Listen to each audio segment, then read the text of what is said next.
Hello, everyone, and welcome to this bonus episode of the Dump and Chase podcast. My name is Sam Olmstead, and with me, as always, is Mr. Justin Irwin. For this show, we have a very special guest with us. He is a native of Cranbrook, British Columbia. He spent 4 years at Michigan Tech, and the next 7 after that playing in Italy, England, and in the CHL right here at home, including a stint with the former Youngstown Steelhounds. In 2009, he was named an assistant coach with the Phantoms, a position he served for 7 seasons. In 2016, he was promoted to head coach, and this last season took on the role as general manager. Of course, I am talking about Coach Brad Patterson. Hit the music.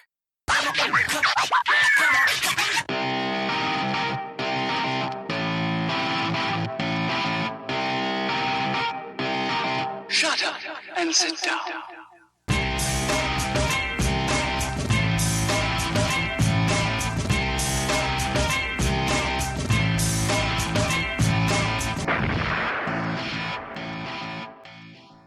Brad's father, Colin, was inducted into the British Columbia Hockey Hall of Fame in 2013, along with Hockey Hall of Famers Paul Kariya and Mark Recchi.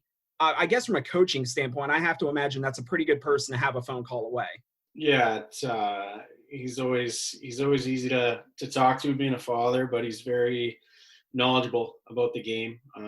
His resume speaks for itself, and who he's worked with, and it was something that I really took, growing up almost for granted, and now to realize, how well he did in our small town community of Cranbrook. It's easy to research. It's predominantly a hockey area, but what we did with a small population is a credit to not only guys like my father, but there's a lot of coaches that helped a lot growing up, and to have someone so close and kind of carve that path out for you and kind of show you the way about it was huge for me. Okay, so to kick things off with everything that's been going on the past couple months now, how are you and your family doing? Good. Yeah, my wife, she's a neonatal nurse based out of Akron Children's at main campus in Akron. So she's in the healthcare field, but has done very well throughout this. And then we have 2 little ones. My son Tucker at 4 and turns 5 here in about 10 days, I guess. And then my daughter turns 3 in August. So it's been a little hectic around the house. It's better on days that are nice, like today, to be able to get outside. But we all battle on, and it's the different part for me is when you're a hockey coach, you're often away, and you miss a lot of that. And while I miss the game and I miss being able to coach and going through playoff hockey and all that, it was you got a little bit more time at home. So I always try to find positives in everything I do, and that's one for me that's really hit home. Definitely got to find the silver linings in all of this. So yeah, that's cool. Yeah, I have a 3-year-old going on 4, and he's really loving the involuntary quarantine. Not really having a say in the matter. So yeah. Okay, so this past season you took over the role of general manager, and of course with this season ending early, maybe kind of threw a wrench into off-season planning. With this draft being the first one being led by you, was there any benefit to having that extra time to prepare? I think so. Just in the aspect of, it's a little bit different than years past. As when Jason was here, he was on the road nearly full time, and those duties were split up amongst our staff as well as some external staff that we hired. But for myself, I get a lot of viewings of the Pittsburgh, Columbus, Cleveland, like the regional area games against, some high end opponents, and then a lot of video. Whereas that last, 4 to 6 weeks prior to the draft, was able really to hone in on a lot of different players. And, Jeff Potter, goes without saying how well he did throughout the course of the year. He, identifying guys that we really need to watch, compiling lists, contacts, you name it, Jeff did it. And he's done it at different levels and did a tremendous job over the course of the year. So that was huge in helping. But I think leading up to the draft, if we were still playing, and as the plan was to be playing playoff hockey, it would have been probably a lot more difficult. Not to say it was easy, but that extra time really, I think, helped us. So I imagine like things like Live Barn and Hockey TV now are your pretty much go-to for viewing players. Yeah, Hockey TV a lot. There's a couple different hockey programs that you can kind of pay and they clip shifts for you so you can watch specific guys. So there was a little bit of that. But over the course of the year, there's a lot of, we'll download a game here, download a game there, so you can go back and watch those things for sure. So, not having live viewing probably isn't as big of a deal as it would have been, 5 years ago, 10 years ago. Okay, so with the phase 2 draft, you have a pretty good idea of who and what these players are at a junior level. As a coach and a GM, what do you look for in a phase 1 player who plays at the youth level and developmentally maybe a couple years away from even appearing in the USHL? Well, I think you're looking at the same type of things. They're just doing it against their peers more than what they are at the phase 2. It's if we were 100% spot on every single time, you're looking at potential of guys and what their growth is able to get to, where you see them in a year, where you see them in 2 years, and maybe even where you see them in 3 years, and the different things that they bring to the table. You can go through our list, and to me, you want high level players that can play in a lot of different situations. You don't want 10 guys that do the exact same thing. You need that balance throughout your lineup. But everybody on that list, our goal to go in was to select players that we thought would push the envelope sooner than later. Some as soon as possibly this year, but moving into the future, guys that were going to be key contributors, and we felt confident in, and that's what we feel we did. My question has always been with both phases of the draft. When you draft a player, how long do you keep the rights to them, and what is the process of making sure you keep the rights? That's a great question, and it's a little bit complicated. I'll give you the nutshell. So our phase 1 picks, you'll have an affiliate list moving into next year where you're allowed X amount of players at each birth year. So to make it easy, say you're allowed 10 slots of 2004s where you can retain their rights on an affiliate list, and they may not play here. They may play, as you see, guys come in, play the affiliate game here or there. So you have that potential to do with them, but you have 10 spots that you can retain 10 players of the 2004 birth year next year. And then as it gets older, that it's almost like a pyramid. So you have your base layer at phase 1 picks at 10. As you get older, you have less spots on your affiliate list. So moving in through next year, we'd have less spots for the 2003. So we went from 10 this past year down to about 6, just to give you the square nuts and bolts. And there's a couple little different things that can change over the course, and then you have a couple spots available for, say, 2002 birth years next year. So a year down the road, when we draft 2005s, we'd only have 6 spots for 2004s. So it's just like a pyramid. So you can retain guys on an affiliate list for as long as 3 years. 3 years. Okay. Okay. So when it comes to phase 2 picks, there's not always a guarantee that kids who are drafted will come to the USHL. Some of these kids have also been drafted into the OHL, the BCHL, et cetera. How do you sell the Phantoms and USHL to these kids who, once the drafts are over, have been drafted to multiple different leagues, they have options as far as where they play?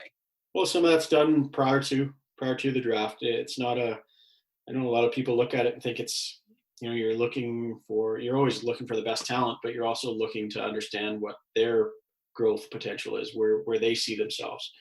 So there's a lot of communication that goes on, and it's universities are involved. You have agents and advisors involved. You have families involved. You have players involved. There are youth coaches involved. So there's a lot of different moving parts to that to get information from leading into a draft. Are there guys that are going to have options? That's natural. I think it's a sign of a good player that, you have multiple options, as opposed to this is your only route. For us, we want guys that are encouraged by the challenge of coming to the USHL. It doesn't matter. I can speak for the league. It's easy to speak for Youngstown and say, hey, we're a tremendous spot to play and give you all our values. But really, that's throughout the league. The USHL is so deep and so good. You guys see it on a nightly basis, with our home games. It doesn't matter who you play. It's a hard game. It doesn't matter. And some guys are turned off by that aspect of, there's other places that are easier to play. Whereas I think, I really like the guys that are up for that challenge. And so moving into that's some of the information that you need to hone in on and understand going into the draft. Is it safe to say that all 24 guys that somebody picks, they're all going to play there? Well, I think that's unrealistic because all 24 guys, there isn't enough room for all 24 guys. But you want a vast majority of those guys to be able to push the envelope and to potentially play now. And that's something that we went into the draft, and that was our main goal in phase 2, is we want guys that push the envelope and will be impact players or have the potential to be. So that was our goal getting into phase 2. So when you're going into a draft, as far as looking at potential players, do you have a system in mind for next season and plan your draft that way? Or is it more the players and their abilities dictate, what that system will be? Well, I think both. There's definitely attributes and habits that I want to ingrain into our players consistently, and that's our staff from top to bottom. But to force a square peg into a round hole, that doesn't always work. Something I've always learned is, as a coach, you need to be able to be flexible in different areas of your game. That being said, we pride ourselves on guys that compete, show up on a daily basis.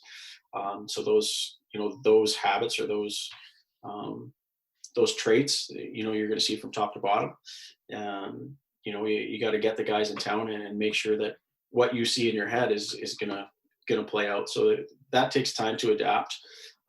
Is there systematic things that, yes, we will do, and but that all comes out more as the guys get here. Okay, and one of the things I've always kind of curious when you're going into a draft, and you had mentioned it before, there's certain systems that you're a lot more familiar with, the local systems. When you're trying to scout a guy who plays like the Los Angeles Junior Kings, Mm-hmm. how hard is it to analyze a guy who plays, that far outside of what you're familiar with, not as familiar with the competition he's playing against? For the most part, it's the levels we have a pretty good gauge on, and that's experience based. I've been blessed to be around a tremendous staff dating back to when I was first hired here, and been able to learn a lot through them. But Jeff kind of leading that charge as far as being out on the road and compiling lists, like I said, and he does a tremendous job at that. It's very rare that we're, when I say we, whether it's me, Jeff, anybody on our staff that's seeing something that doesn't understand what that level is as far as the competition on the ice, because it's pretty fair to use your experience and track record, or that team's track record of who they play against, what league they're playing in, to understand that. As far as individually, I know you brought up the word like systematic stuff. To me, when I watch a player, that doesn't make or break you. Whether we're playing a certain defensive zone coverage and a different team's doing something else, well, that's all coaching, that's teaching. The reads you hear hockey IQ, it's a buzzword. It's basically your smarts while you're on the ice. If you have a player that has a high hockey IQ, it doesn't matter what systematic theme you're going after, they're going to be able to fit into that. More so what I'm looking at is, hey, are they going to compete? Are they going to track after a puck? Are they going to, it's one thing to turn a puck over. What do you do when you turn the puck over? Are you going to go get it back? Are you going to be relentless? Like those type of things are really what you're looking at above and beyond the skill set and how fast they play the game. And, so it's not so much, hey, are they going to fit into our system? You need guys that are smart and able to adapt, and that's kind of where the background checks go in. You talk to coaches that coached them. You talk to ex-teammates. Maybe there's guys on our roster right now that used to play with them, whether it was a select festival, whether it was, youth hockey, wherever it is, you try to get as much information as you can to make sure that you have a player that not only is going to be right on the ice, but as well off the ice. Before we get into talking about next season, we wanted to ask a couple questions that we have basically just as fans that you are literally the only person that could answer. Junior hockey is an odd age group. You have 16 to 20-year-olds with different levels of maturity, not necessarily saying that older players are always more mature. What is the biggest challenge dealing with that? How does that affect how you coach day to day and during games? Well, everyone's different. You could talk about maturity, you could talk about skill level, you could talk about, how they were brought up, anything you want. Everyone's got a different trait that they're going to bring. And one of the biggest things we talk about early in a season is there's going to be times that they're frustrated with me as a coach. They don't like what I've told them, or they don't like what their teammate just did, or they don't like the reaction. There's a lot of things that can go. It's such a fluid game that is so emotional that there's times that everyone's not, hey, we're best friends. But understanding that they're there to make you better, understanding that your teammates there to make you better. So if you get knocked over in practice in a battle drill, a lot of new guys to the league or new guys to here would get frustrated by that, maybe stand up and say something. But my goal as a coach by the end of the year is to have those players get knocked on their butts early in the year in a battle drill and maybe be frustrated. And by the end of the year, maybe that same thing happens, but understanding that, geez, like they're making me better. They're making me learn to compete and they're being hard at me. So in a game, it's a little bit easier to do. And one of the prime example, like I remember, easiest one from 2 years ago, Ben Schoen. Ben comes in with a U15 hockey in Detroit, have Brett Murray coming back from Penn State, who's been drafted to the NHL. Big size differential, probably, I don't know how many inches, 10. Yeah. Probably, I don't know, 80, 85 pounds. And my ask of Ben was, like, you need to be able to go in there and compete for 3 seconds. So building those habitual things or those traits, those are the things that really make a difference. So guys come in and they have different views. They've all been the best players on their team in some sort of fashion growing up. That's why they're playing in our league, and understanding that there's still a lot of growth in other areas and trying to address that at the right time. And our view on that is, like, just make sure you're honest with your players, make sure you're honest with your staff, and we all grow together. I'd be lying. There's games that I haven't been very good, and I understand that, and we understand that together. Like, I'm there to get better every day as well, no different than the rest of our group. And so we act as teammates at the start of the year, and we push each other. Sometimes that's pushing buttons you don't want pushed, but at the end of the day, it's that mutual respect that, hey, we're there to get better and get better together. But some of these players are, 16 years old, 17 years old. Any players over the years that, have stuck out as, young players who are more mature than, what you would expect at this level? And, Yeah, that's a really good question. I'd have to chew on it here for a sec, but and I'm not trying to make it as a cop out. It'd be hard to single out one guy that's like that, because generally when you bring in a player that is, use this year for an example, maybe a 2004, 2003 birth year, part of the reason of them being able to play at this level, yes, of course, it's the skill and how good they are as a hockey player, but are they able to handle everything else that comes with it? Are they able to handle being away from home? Are they able to handle being, maybe doing online school perhaps, or being in a different school setting? Maybe it's Ursuline private school, like whatever it is, being able to handle that. So usually the young guys that come in are quite adept and mature in those aspects. Look at a Jack Malone who went out the door last year. Jack, maybe he might have been more mature at some points than anybody on staff. I look back to years and years ago when we had, it might be a good thing for the podcast. It's actually a little good story. Anthony and Rob Rossi, both really good friends of mine. We obviously worked together here years ago, and we acquired a player early in the year, and he met us on the road at a practice rink. And Rob walked in and asked what time we were getting on the ice. He thought the guy was driving a Zamboni. He looked so mature. He was a 20-year-old.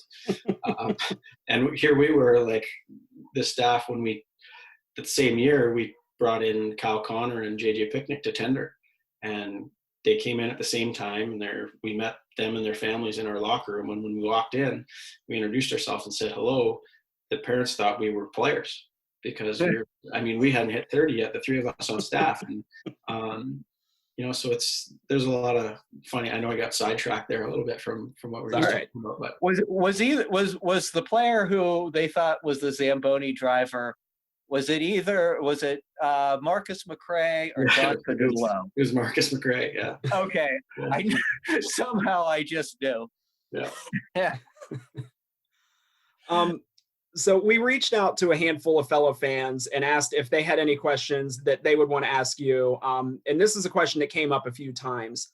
In your 4 years as coach, it's been tradition that you don't name a team captain until sometime in January. Would you be willing to share with us what your process is for that? Yeah, I think to me, leadership isn't so much as one person kind of pulling the rope and steering the ship. It's a group. It's a group effort, and that starts with your returning players and guys that have that experience of battling together. So for me, I want a group of of guys that leads by indifferent, whether it's vocal, whether it's by saying something, by doing something, however it is that they lead, not changing it, but understanding that it's a group that does it. And over the course of the year, I think generally we name a couple assistants early in the year. And then as the season goes, add more letters to that.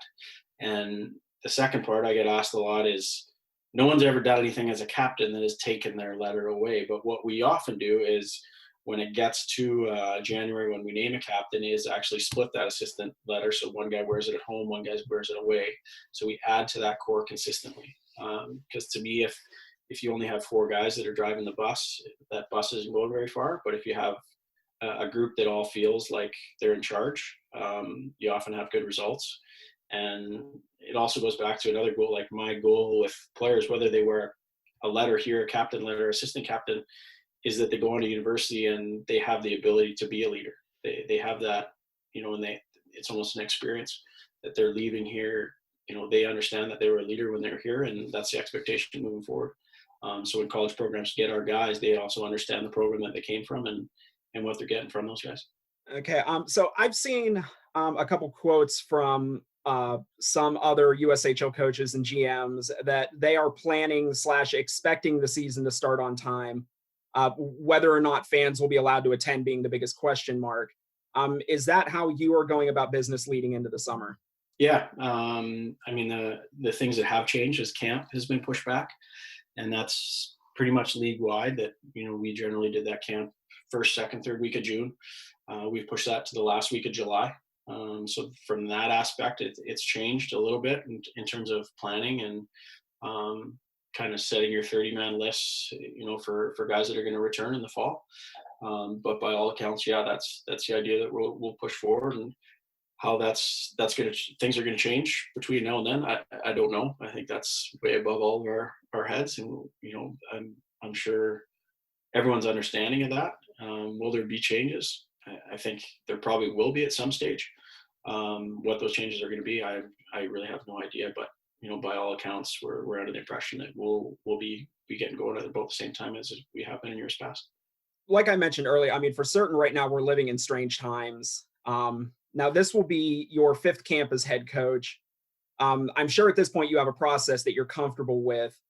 What do you anticipate as far as evaluating players that maybe haven't had the opportunity to even skate on ice, let alone run drills? Yeah, you mean going into our camp or going into September? Going into camp, yes. Yeah, it's something that we're definitely cognizant of. It also gives us the ability to go back now. Like, although we've acquired these players via draft or trade or whatever the case is,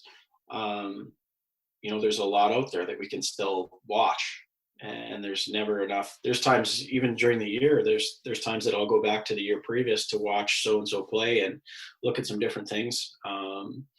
So I think part of that will go into it. Part of it is doing some research on some of the free agents that we'll have at camp and being able to watch them. That's a tough ask if you're in June and your camp's coming up here in a week and you have a bunch of free agents that are coming in. It's tough to do that video work leading into that, but to get a gauge on some of these players that are coming into camp as free agents, but also understanding that, hey, it might not look as good the first day as it will maybe the third or the fourth day, but everyone's pretty similar boats. I think there are some rinks that are starting to open up. So I know we have a few guys that may have the ability to skate here in the near future, and some guys may not. And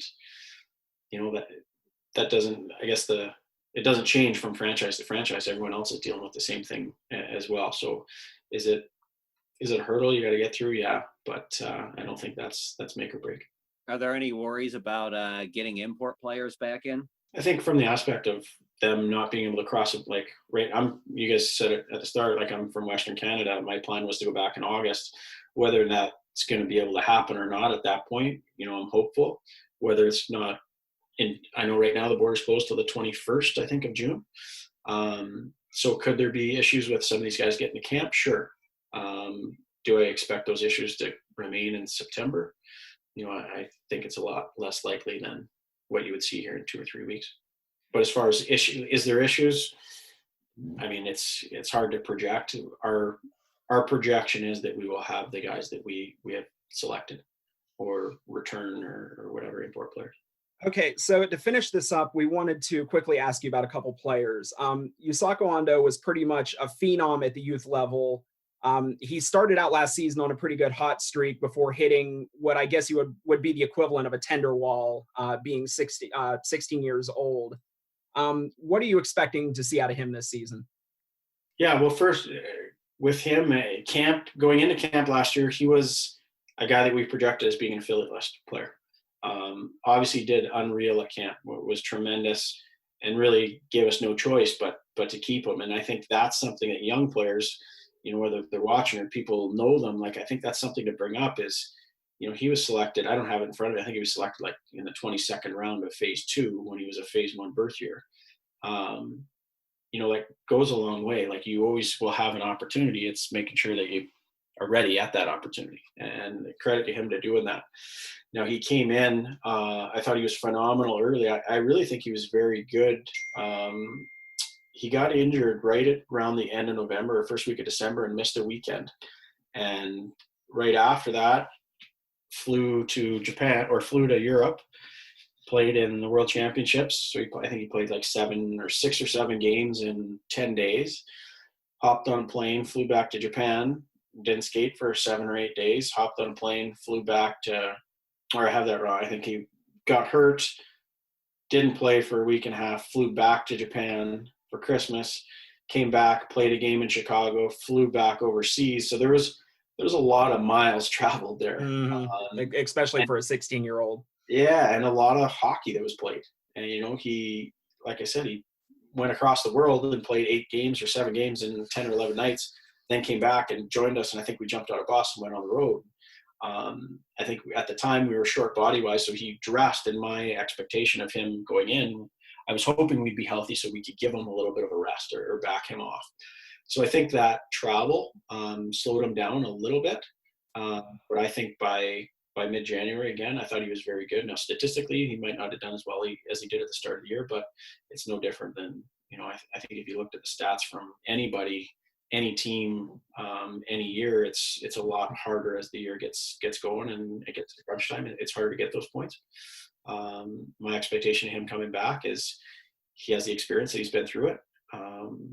Anybody from year 1 to year 2 it makes a big jump, and that doesn't always mean statistically. It means playing harder minutes. It means being a leader. It means knowing and understanding what we need and what we want. And I think he'll come back and lead the charge in those facets. And lastly, the NHL draft is coming up. The final Central Scouting list came out, and they had Ben Schoen listed as like the 158th ranked skater, which projects him as like a mid to late round pick, potentially maybe not even drafted. Obviously, his injury and the shortened season hurt that ranking. And he'll be coming into this season as kind of taking the place of Trevor Kuntar as this 18-year-old who is also like this grizzled USHL veteran. What are your hopes and goals for Ben this coming season? Yeah, I think Ben, another one, if we go back to last year, awful circumstances at the start of the year. Yeah. Comes in and, gets hurt and he misses through the new year. He comes back, and that's extremely hard. You miss hockey, you miss practice, you miss everything, and then all of a sudden jump into January where guys are 4 months deep into the season. That's hard. And he adjusted very well. He, I think he would tell you maybe the first couple of weeks he didn't seem to like process things as quickly or as Ben Schoen did, but that's, again, you can't just jump in. You need to be prepared for that. And I felt like, he was good for a couple of weeks, and then I thought he was exceptional. And I thought down the stretch, he was one of our best players. And no question, he was one of our best players. And I think, statistically he was there, but more importantly, it didn't matter the situation. Would Ben Schoen have been on the ice when we're up a goal with a minute left, when the other teams pulled their goalie out to take a draw, or, expectation to get the puck out? That's the biggest one when you're down a goal, is to make sure you don't, you advance the puck, get it out. Would he have done that as a 16-year-old? Probably not. And Ben, not only is he tremendous offensively, he's a tremendous mind. He has great hockey IQ. So he he worked himself into those situations as a 17-year-old, which is very, still very young to be doing that. My expectation next year is he's not only is an offensive force, but he's a guy that can play in any situation at any time. And he's been through the battles, he's been through the trenches, but leads vocally, but also leads by example. And those are the biggest things. He's been here for 2 years now. He's been with some tremendous players, and he is a tremendous player. So the expectation is he's leading the charge for us next year. Okay, so we have been talking to the head coach and general manager of our Youngstown Phantoms, Brad Patterson. As far as a bucket list for this podcast, we're really glad we're finally able to cross your name off of that list. Now, you are on there twice, but the second time is after you hoist the Clark Cup. So if you want to help us out with that, we'd really appreciate it. That's on my bucket list too. Get it before Noreen does. That's right. I'll tell him. I'll let him know. But yeah, thank you everybody for listening in. You can check us out on social media. Our links are in the description. You can also check us out on the Phantom section of OhioHockeyDigest.com. So for Coach Brad Patterson and Justin Irwin, I am Sam Olmstead. Thank you for listening in, and we will talk to you next time.